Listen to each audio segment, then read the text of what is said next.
Hello ladies and gentlemen, and welcome back to my channel for another Hot Toys Secret Base figure preview video.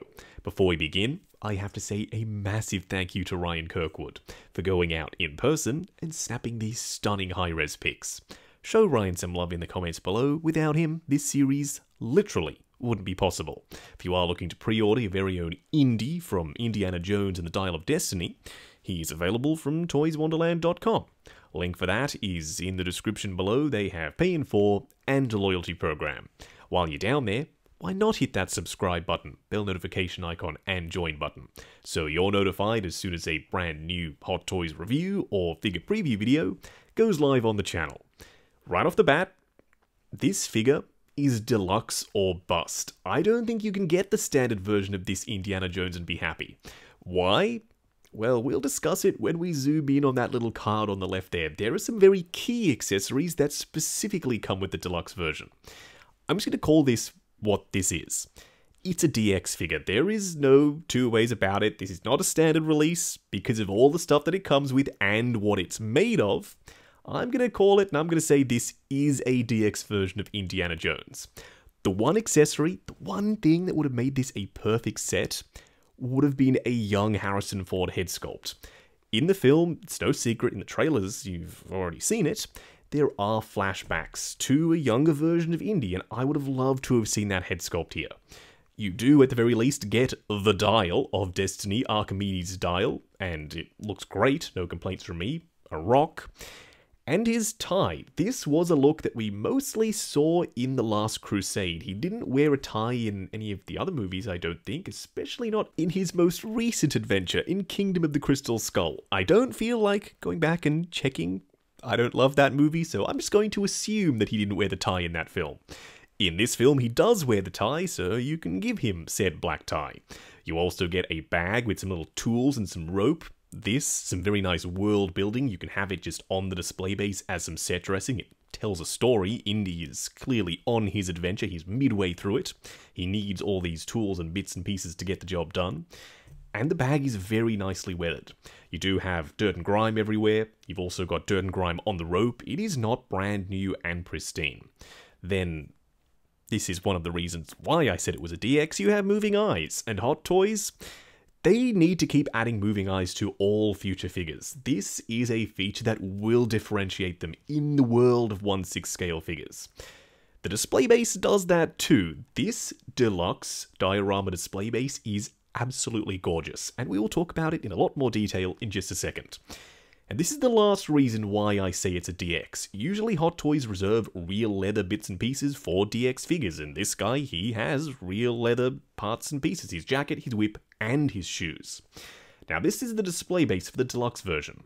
It has this gorgeous Indiana Jones logo on the front, but if you don't want that logo there, if you want to put a younger Harrison Ford head sculpt on this Indy, totally fine. Just rotate the display base around and then the logo will be completely hidden around the back.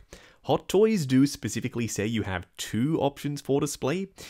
I reckon you have infinite, because this display base isn't exactly square, so who's to stop you from displaying this display base at an angle with the logo just out of sight? Or with the logo at an angle still facing forward but slightly obscured? This display base is super modular. You can display it however you want to, and that's one of my favorite parts about this thing. You've got some real twine on the wooden post. Maybe this used to be a bridge, it certainly isn't anymore. And there is dirt and grime on the twine, plus the post looks very, very realistic. They've also done some innovating. I'm a huge fan of innovation, who isn't, with 1/6 scale figures. Instead of using a waist clamp, or a crotch grabber, or a flight stand, they have a shin clamp that goes up his pants around the figure's body. It's very low profile, it's almost completely hidden, and it will still be nice and secure, a lot more secure than the magnets that InArt are using in their display bases. I still like magnets, it's even less low profile because they're invisible, they're just inside the display base. Still, this is a step forward to making this look like a mini person standing in your display. It doesn't take away from the realism of this figure in the collection. Now, speaking of realism, I have no complaints with this outfit. It's dirty, it's filthy, it fits him well, it's not too big and bulky and baggy, it's just the right amount of that. And his shoes are leather. I didn't even think that was possible in this scale. Why do I say that? Well, if you think about it, a cow hide can only be so thin, right? I mean, if this is genuine leather, it has to be from a cow or a sheep or something. And they have managed to get it so insanely thin, still keep all of that detail and grain, and it looked natural in this scale. I have no idea how they've done that, especially for the shoes. That's the biggest surprise to me. The one thing that worries me is this strap for the satchel. It looks like pleather. I'm hoping it isn't. It's some other kind of synthetic material that's not pleather. I know, pleather is synthetic material. It sounds like I'm saying that it is pleather. I hope that it isn't. It looks to be some kind of waxy, plasticky material. So that means that it will stand the test of time. The jacket, it is truly breathtaking. The weathering on the surface of that thing, how thin it is, how it hugs the body. Just look at the collar on the jacket and the flaps for the pockets. That is insanely thin. I have just no idea how they've done that. I'm floored, genuinely. And now that they are using genuine leather on this jacket, that does open up the door for maybe using real leather on other characters. Hot Toys, Darth Vader, please give him a real leather outfit. We've been asking for that for a very, very long time. Is this some lighter orange paint on the surface for some weathering, or is this some other kind of dyeing process? We will have to wait and see when this figure eventually comes out. I wouldn't be surprised if a lot of people, me included, pick up two versions of this Indy. One to have as old Indy from Dial of Destiny, and another one to have as young Indy. Pop a new head sculpt on him, and Bob's your uncle. You have an updated, real leather jacket wearing, real leather shoe wearing, real leather whip wielding Indiana Jones. That wrist peg, given all the lengths they've gone to hide the clamp on the display base going around his shin, up his pants, and having everything look as form-fitting as possible and realistic as possible, why did they not go with seamless forearms? It's not like the jacket is long enough to cover the wrist pegs. You can see both of them on both sides of this guy. Maybe if he's standing just straight up and down, okay, fine, then you won't see the wrist pegs. Most of the time, you will, and that's my one complaint here. I wish this had seamless forearms. They've done it before with the 1970s version of Wolverine from Days of Future Past. He had the seamless forearms. And for Indy, chances are you are going to have him in a couple of poses that the seamless forearms would work for, having the whip being brandished above his head like here, or standing there holding a weapon of some kind, or the torch, or the Archimedes dial. Seamless forearms plus some jointed forearms with a couple of extra hands thrown in. That couldn't have been too expensive to do. Hot Toys, they could have done that for sure. Maybe the World Box seamless forearms will fit on this Indy. I'll have to try in the review, and don't worry, I will. As for the head sculpt, it is a masterclass in head sculpts in 1/6 scale. It might just be one of the best head sculpts I have ever seen. And I find myself saying that more and more frequently with Hot Toys. As we keep doing these preview videos, I get more and more and more impressed. And that is not a bad thing. People say that I'm easily impressed and I'm heaping too much praise on them.